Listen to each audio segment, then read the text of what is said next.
Nós estamos dando início hoje ao projeto de cobertura eleições 2016. E nós vamos conversar agora com o candidato a prefeito pelo PTB, o ex-prefeito Percival de Oliveira. Já foi também vereador de Montenegro durante 3 mandatos, né?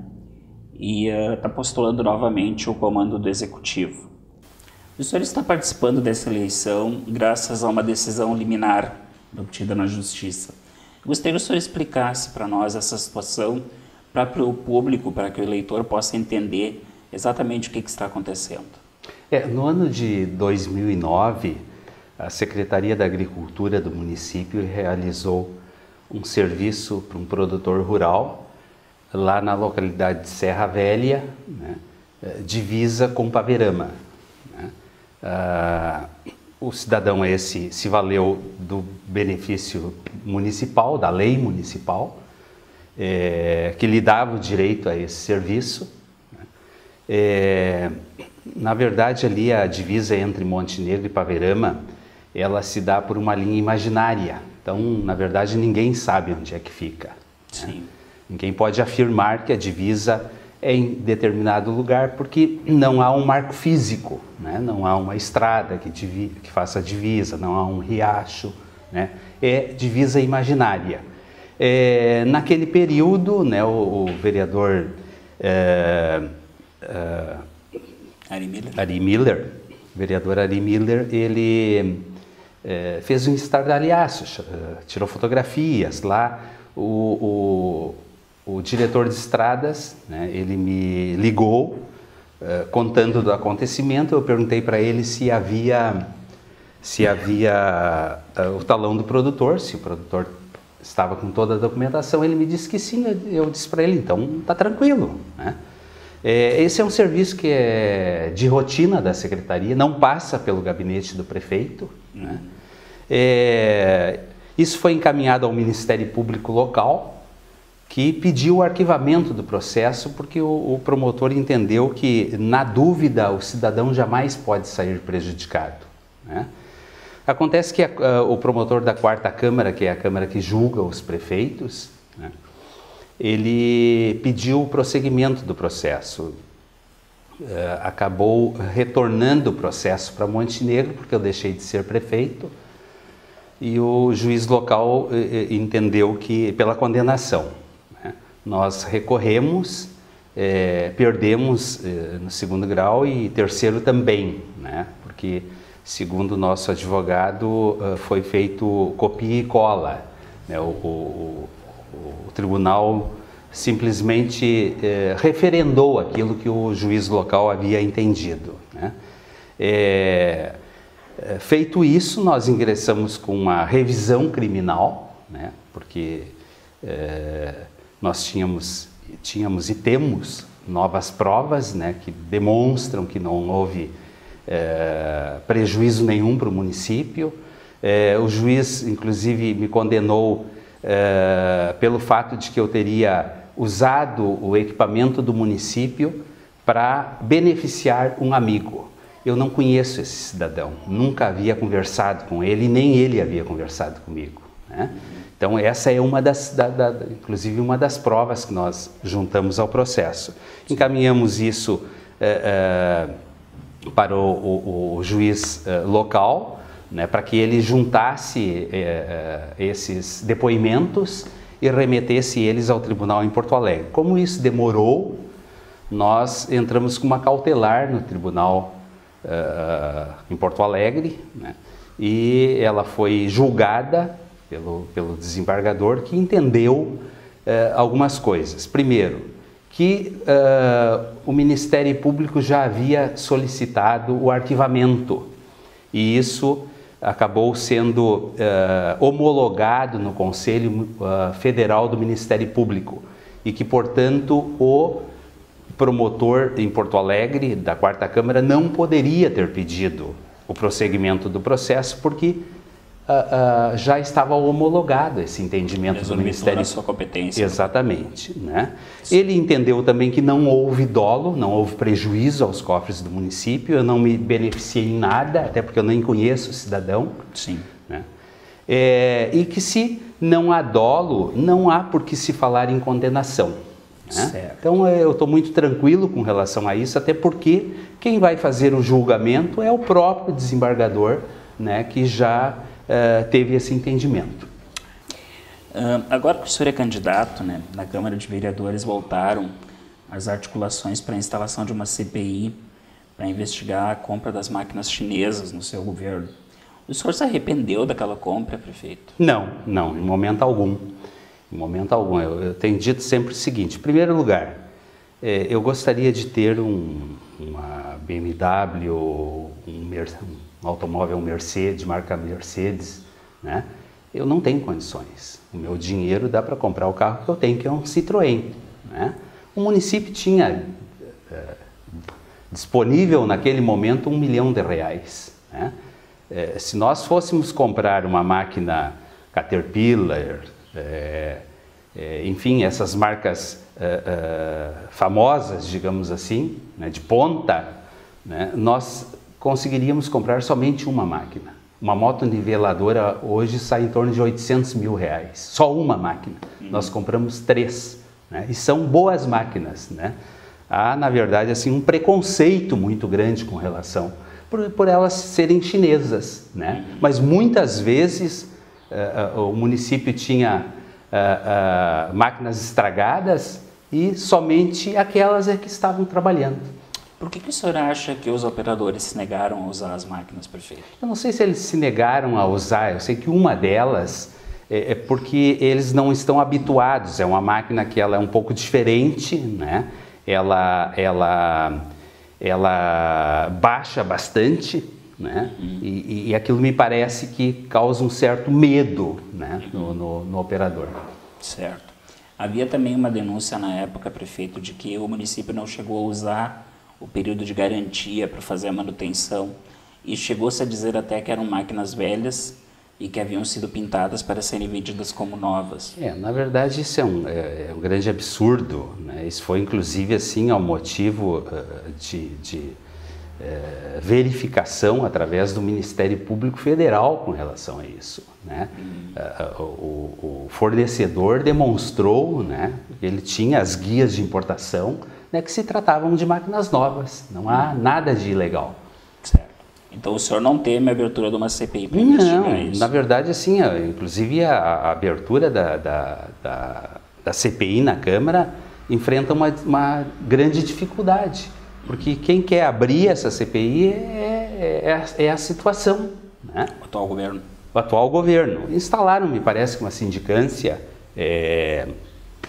estranhamente nesse período eleitoral, né? Encaminharam ao Ministério Público, mas nós estamos muito tranquilos com relação a isso. Mas na verdade já havia também uma sindicância da gestão do ex-prefeito Paulo Azeredo em torno disso. Eu não sei. Essa sindicância também apontou irregularidades. Mas e qual é essa sindicância? Ela apontou o quê? Foi encaminhada ao Ministério Público? Sim, na verdade ela apontou exatamente aquilo que eu lhe perguntei, né? De que as máquinas eram mascaradas, que eram equipamentos velhos e que teriam sido vendidos como novos e que o município não teria, dentro do prazo legal da garantia, feita a manutenção adequada, né? Eu na verdade, o que eu tenho conhecimento é de que a promotora apontou que a administração do Paulo Azeredo é que não pediu para que fossem feitas as revisões, né? Até porque já não estava mais no meu período. No nosso período foram feitas todas as revisões. O senhor acha que isso foi de caso pensado, prefeito? Acredito que sim, né? Infelizmente, Montenegro, uns anos para cá, caminha, né, nesse sentido, né? É triste de ver, né? Nós deveríamos nos unir, na verdade, né? Nós estamos nos dividindo. Certo. O seu sucessor no governo municipal, ele acabou não aproveitando uma série de projetos e até de recursos que haviam sido garantidos da sua gestão para realizar obras que a comunidade vinha reclamando há muitos anos. Como é que o senhor recebeu essa situação e qual vai ser o seu comportamento caso eleito se herdar situações semelhantes do governo atual? Em primeiro lugar, eu não vejo assim nenhum projeto que tenha sido contemplado pelo atual governo, né? Não tenho conhecimento. Com relação a aquilo que foi devolvido pelo governo do prefeito Paulo, nós lamentamos, né? Não fui eu que perdi, né? Perdeu a cidade, perdemos todos nós. Sim. Né? Ao não realizar, por exemplo, o terminal rodoviário, a construção do terminal rodoviário. O ginásio de esportes lá na localidade da Serra Velha, nós havíamos conseguido um recurso de R$200 mil para a realização daquela obra. O prefeito, verificando o orçamento, achou que 200 mil eram insuficientes, porque a obra custaria 400 e poucos mil reais, e acabou devolvendo os 200. Deveria ter usado os 200, que era de graça, né? E também outros projetos que foram encaminhados por nós, né, que esses sim, né, alguns realizados na atual administração, como o Arroio São Miguel, um recurso na ordem de 4 milhões de reais que nós conseguimos a fundo perdido, né? Também a pavimentação da Selma Valauer, da Getúlio Vargas, Ernesto Zitloff, também recursos que nós conseguimos, bem como a revitalização de algumas esquinas da nossa rua Ramiro Barcelos. Quando o senhor deixou o governo, as pesquisas indicavam que a maioria da população ela estava insatisfeita com a sua gestão. O senhor chegou a dizer numa entrevista para o jornal IBA que o reconhecimento viria com o tempo, né? E seu terceiro mandato, caso o senhor seja eleito, em que ele será melhor do que os 2 primeiros? Bom, em primeiro lugar, nós adquirimos experiência, né? Nós sabemos em que porta nós temos que bater, né, para conseguir recursos, para buscar recursos, né? É evidente que os nossos 8 anos de governo, eles foram prósperos, né? Porque o município quadruplicou o seu orçamento, nós quadruplicamos o orçamento. Eu peguei o município no ano de 2005 com um orçamento de 46 milhões de reais, entreguei com mais de 180, né? Não há município no estado que naquele período, se não me falha a memória, tem Rio Grande, me parece que em função do polo naval, tenha recebido tantos investimentos como nós recebemos, né? Fruto do incentivo que a gente deu para a chegada de novas indústrias na nossa cidade, né? Nós temos que, na verdade, retomar o desenvolvimento. Eu sou candidato para isso, para retomar o desenvolvimento. Essa cidade, mais do que estacionando, eu diria assim, ela não estacionou, ela regrediu, na verdade, né? Sim. Eu pergunto quantas empresas vieram nesses últimos 4 anos para Montenegro, e seguramente as pessoas vão me responder que nenhuma. Pelo contrário, nós perdemos empresas, né? Quantos projetos foram encaminhados para a Câmara Municipal de Vereadores, dando incentivo para indústrias, né? Criando novos empregos? Um projeto com 2 empregos, né? Então, nós precisamos necessariamente retomar o desenvolvimento. Qual o papel que o senhor acredita que a crise na economia do país teve nesse freio ao desenvolvimento do município? O senhor acha que tem alguma coisa a ver também? Eu diria assim, a crise do ano de 2009, 2010, ela foi muito mais acentuada do que essa, né? E a cidade não parou, né? A cidade continuou, ela prosperou, nós fomos atrás, né? Eu, quando assumi a administração, dizia que nós tínhamos que reduzir despesas, e isso nós fizemos, né? E aumentar a receita. De que forma aumentar a receita? Atraindo novos investimentos, é o que nós fizemos com incentivos do município. Certo. Quando o senhor exerceu os mandatos anteriores, o senhor era afiliado ao PMDB, e esse partido, inclusive durante a sua gestão, ele acabou adquirindo um tamanho muito maior do que ele tinha antes. E agora o senhor está concorrendo pelo PTB. Eu gostaria que o senhor explicasse para nós primeiro o porquê dessa migração e como é que vai ser administrar o município com um novo grupo, com o qual provavelmente o senhor tem bem menos afinidade do que tinha com o do PMDB. Na verdade, nós tivemos alguns dissabores, né? Isso é muito natural, né? Tanto com o PMDB local quanto com o PMDB do Estado. Né? Nós não concordamos com algumas coisas que estão... O senhor poderia explicar um pouco isso para nós? Na verdade, assim, com relação à questão municipal, né, houve um entendimento em uma reunião, né, de que o PMDB devesse ter um outro candidato, né, que eu deveria ser uma espécie de um conselheiro, né, alguém que trabalhasse por trás, que pudesse dar emprestar esse conhecimento que a gente adquiriu nesses anos, né? Eu não me sujeito a esse tipo de coisa. Né? E com relação ao governo do Estado, né, a gente verifica assim, algumas ações que são feitas, né, que nós não concordamos, como, por exemplo, o parcelamento do salário dos servidores. Né? Eu acho que isso tem que ser prioridade, né? Isso tem que ser prioridade. Isso determinou então o seu afastamento? Eu sempre digo o seguinte, eu concordo, né, com aquele ditado que diz que os incomodados que se retirem. Eu me senti incomodado naquele momento e me retirei. Né? Agora, administrar um município com um novo grupo, eu te diria assim, tem muitas pessoas do PMDB, né, que estão conosco. Né? Independente da troca de partido. Independente disso. Né? E afora isso, evidentemente, que o PTB tem também nos seus quadros bons nomes. Certo. E caso eleito, como o senhor pretende constituir uma base na Câmara de Vereadores? Na verdade, isso eu acho que faltou muito, né, nesses últimos 4 anos, né, essa articulação. Né? Eu digo sempre assim, eu sou oriundo, né, do Legislativo, né? A gente sabe como tem que ser esse tratamento, né? Evidentemente que... Mas o Legislativo reclamava bastante do senhor, né, prefeito? Mas sempre vai reclamar, né, o Márcio, sempre vai reclamar, né? Sim. Na verdade, o que nós temos que fazer é, assim que eleitos, né, reunir os vereadores, né?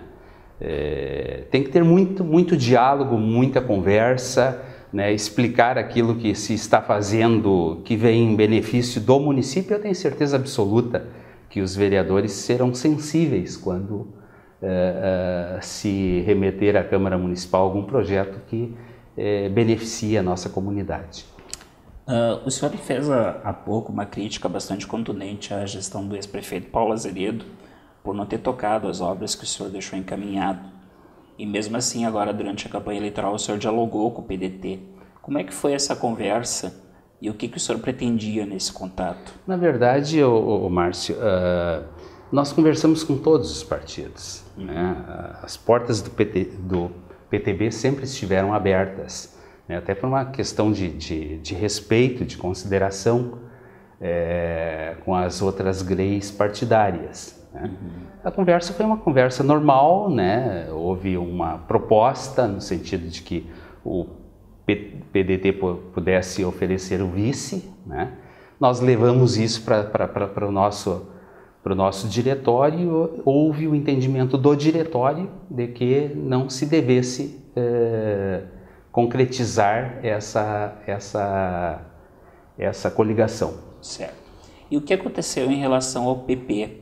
Mas também havia um encaminhamento de que ocorreria uma coligação entre o PP e o PTB com o candidato Zanata para prefeito e o pastor Vladimir Gonzaga como vice.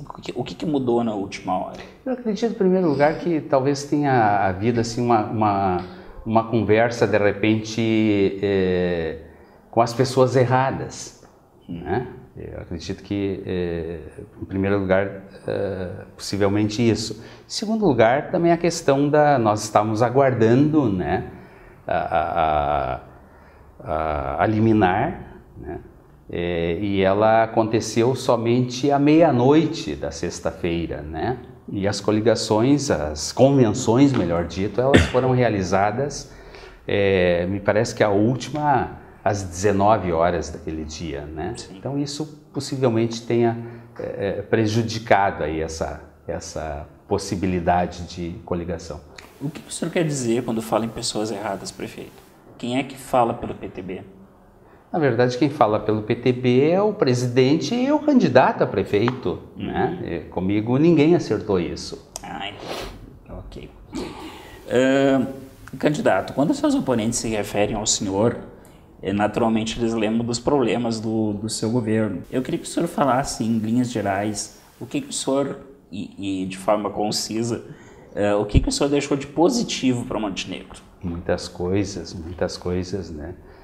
Em primeiro lugar, aquilo que eu disse, olha, quadruplicar o orçamento do município, né? Isso gerou muitos empregos e muita renda para o município, né? Com essa renda foi possível realizar várias obras, né?